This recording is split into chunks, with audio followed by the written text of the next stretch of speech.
ओम श्री गणेशाय नमः। श्री हरि विष्णु भगवान बृहस्पतिवार व्रत कथा।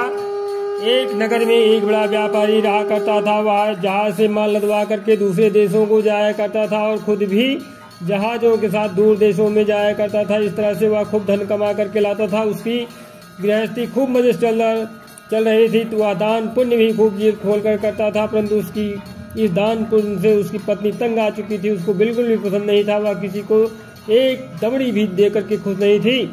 एक बार जब वह सौदागर माल से जहाज को भर करके किसी दूसरे देश को गया था तो पीछे से बृहस्पति देव भगवान जो है साधु का रूप धारण करके उसकी कंजूस पत्नी के पास पहुंचे और भिक्षा की यात्रा की। उस व्यापारी ने जो है पत्नी बृहस्पति देवता से कहा, महात्मा जी, मैं तो दान पुण्य से तंग आ गई हूँ। मेरा पति सारा धन दान में व्यर्थ ही नष्ट करता है। आप कोई ऐसा उपाय कीजिए जिससे हमारा सभी धन नष्ट हो जाए। इससे न तो धन लुटेगा और न ही मुझे दुख होगा। बृहस्पति देवता ने कहा, देवी तुम बड़ी विचित्र हो। धन और संतान तो सभी चाहते हैं, पुत्र और लक्ष्मी तो पापी के घर में भी होनी चाहिए। यदि तुम्हारे पास बहुत साधन है तो तुम दिल खोल करके पुण्य करो। भूखों को भोजन खिलाओ, प्यासों को पानी पिलाओ और यात्रियों के लिए धर्मशालाएं बनवाओ। कितने ही निर्धनों का कुंवारी कन्याएं धन के अभाव में अविवाहित बैठी हुई हैं, उनका विवाह संपन्न कराओ। और भी अनेक पुण्य कार्य हैं जिनको करके तुम्हारा लोक परलोक सार्थक हो सकता है। लेकिन व्यापारी की स्त्री जो है बड़ी ढीठ थी। उसने कहा, महात्मा जी, मैं इस विषय से आपकी कोई बात नहीं सुनना चाहती हूँ। मुझे ऐसा कोई उपाय बता दीजिए जिससे हमारा सारा धन नष्ट हो जाए। बृहस्पति देव भगवान बोले, तुम्हारी ऐसी इच्छा है तो फिर ऐसा ही होगा। तुम 7 बृहस्पतिवार को घर को गोबर से लीप करके पीली मिट्टी से अपने केसों को धोना, भोजन में मांस मदिरा ग्रहण करना, कपड़े धोना, बस तुम्हारा सारा धन नष्ट हो जाएगा। इतना कह करके बृहस्पति देव भगवान अंदर ध्यान हो गए। उस औरत ने बृहस्पति देवता के कहे अनुसार 7 बृहस्पतिवार को ऐसा ही करने का निश्चय किया। किंतु 6 गुरुवार बीतने पर ही उस स्त्री का संपूर्ण धन नष्ट हो गया और वह स्वयं भी परलोक सिधार गई। उधर जो है माल से भरा उसका पति जहाज द्वारा जो है समुद्र के मार्ग से आ रहा था और उसी में डूब गया। उसने बड़ी मुश्किल से लकड़ी की तख्तों पर बैठ करके अपनी जान बचाई। वह रोता धोता अपने नगर में वापस पहुंचा। वहां जाकर के उसने देखा कि उसका सब कुछ धन नष्ट हो गया है। उस व्यापारी ने अपनी पुत्री से सब समाचार पूछा। लड़की ने पिता को उस साधु बृहस्पति देवता वाली पूरी कहानी कह दी। उसने पुत्री को शांत किया। अब वह दिन प्रतिदिन जो है जंगल में जाया करती थी। वहां से लकड़ियां चुन लाता था और वह उन्हें ले जा करके नगर में बेच करके अपनी जीविका चलाने लगा। मगर वह गुजारा बड़ी मुश्किल से हो पाता था। एक दिन उसकी पुत्री से जो है दही खाने की इच्छा प्रकट की, लेकिन व्यापारी के पास इतना पैसा नहीं था कि उसको जो है 2 पैसे दही ला करके देता। लकड़हारा उसे आश्वासन दे करके जंगल में जा करके एक वृक्ष के नीचे बैठ करके अपनी पूर्व दशा को विचार करके रोने लगा। वह गुरुवार का दिन था। बृहस्पतिवार भगवान बृहस्पति देवता उसकी यह अवस्था देख करके साधु का रूप धारण करके उस व्यापारी के पास आ पहुंचे और कहने लगे, लकड़हारे तो इस जंगल में किस चिंता में बैठा है। व्यापारी ने उत्तर दिया, महाराज, आप सब कुछ जाने वाले हैं।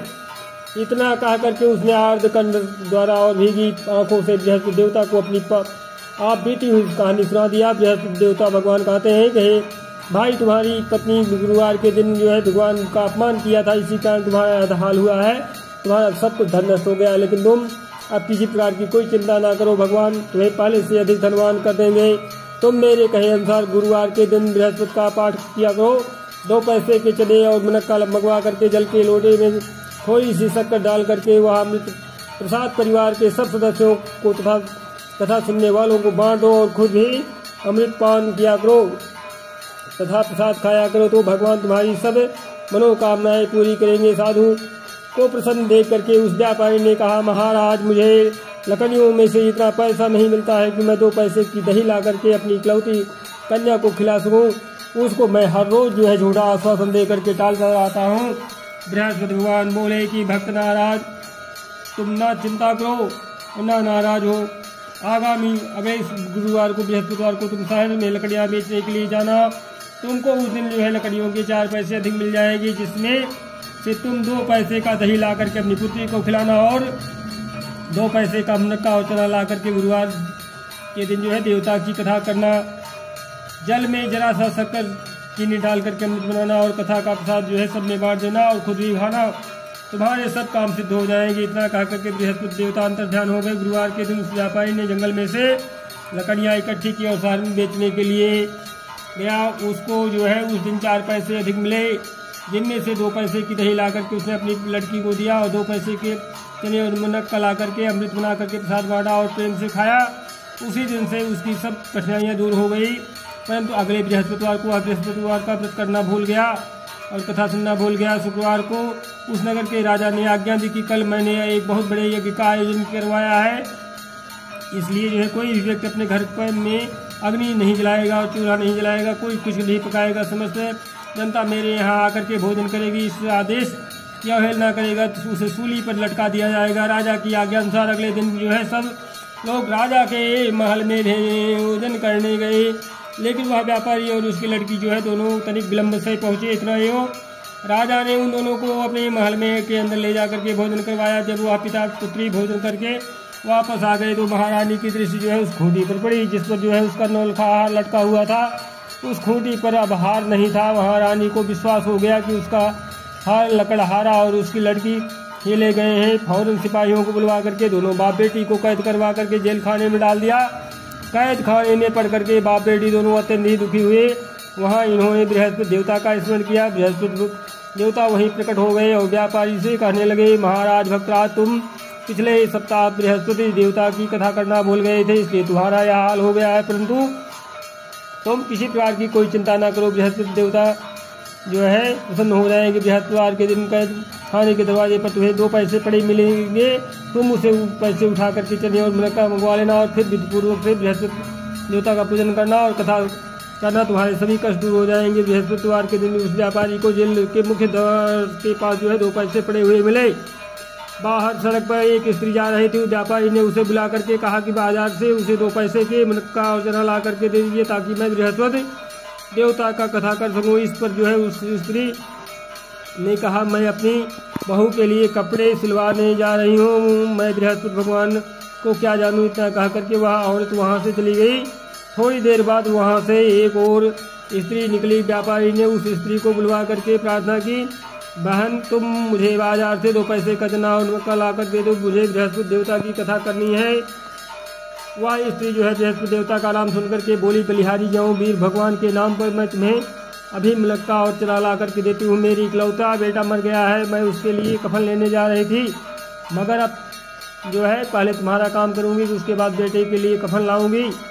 उस स्त्री की ने व्यापारी से 2 पैसे के लिए और बाजार से चने में मुनक्का ले आई और जो है स्वयं बृहस्पति देवता की कथा सुनी।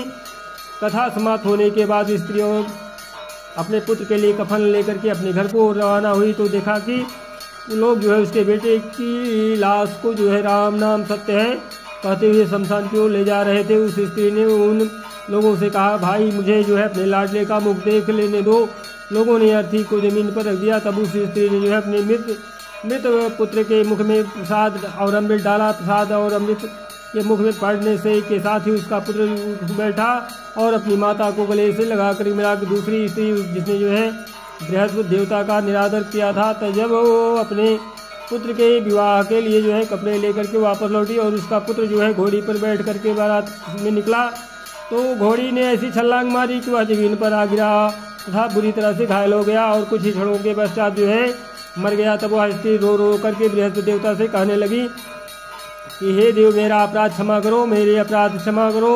उसकी प्रार्थना सुन करके बृहस्पति भगवान ने साधु का रूप धारण करके कहा और कि उस स्त्री से बोले कि हे देवी, अधिक विलाप करने से कोई आवश्यकता नहीं है। तुमने जो है गुरुवार यानी बृहस्पति देव का अपमान किया, भगवान का अपमान किया, जिसके कारण जो है इसका परिणाम तुम्हें मिला है। तुम जेल खाने के पास जाकर के भक्त से क्षमा याचना करो, उससे जो है सब कुछ ठीक हो जाएगा। वह स्त्री फिर जेल खाने पहुंची और जो है मुख्य द्वार के पास जाकर के उस व्यापारी से हाथ जोड़कर कहने लगी, भक्तराज, मैंने तुम्हारा कहा नहीं माना, मुनक्का और चने ला करके तुम्हें दे दिए हैं। इससे जो है गुरुवार देवता मुझसे नष्ट हो गए हैं, जिसके कारण मुझे मेरा इकलौता लड़का घोड़ी से गिर करके मर गया है। व्यापारी ने कहा, माता तू चिंता मत कर, बृहस्पति देवता का सब कल्याण करेंगे। तुम अगले गुरुवार को जो है अगले बृहस्पतिवार को देवता की कथा सुनना। तब जो है अपने पुत्र के शव को जो है फूल और इत्र और संबंधित भी पदार्थों में रख दो। उस स्त्री ने ऐसा ही किया। बृहस्पतिवार का दिन भी आ पहुंचा। वह 2 पैसे के नक्का उचरे लेकर के पवित्र जल पाँव लौटे भर करके जेल के द्वार पर आ गई और श्रद्धा के साथ जो है बृहस्पति देवता की कथा सुनी। जब कथा समाप्ति हुई तो अमृत व प्रसाद लेकर के अपने मृत पुत्र के मुख में डाला। अचानक उसकी सांस जो है आने लगी और वह जो है उठ करके खड़ा हो गया। पुत्र को लेकर के वह महिला खुशी से अपने घर को रवाना हुई और बृहस्पति देवता के गुण गाने लगी। उसी दिन रात्रि में राजा को बृहस्पति देवता ने स्वप्न में दर्शन दिया और कहा, हे राजन, तूने जिस व्यापारी और उसकी पुत्री को जेलखाने में बंद कर रखा है वह दोनों निर्दोष हैं।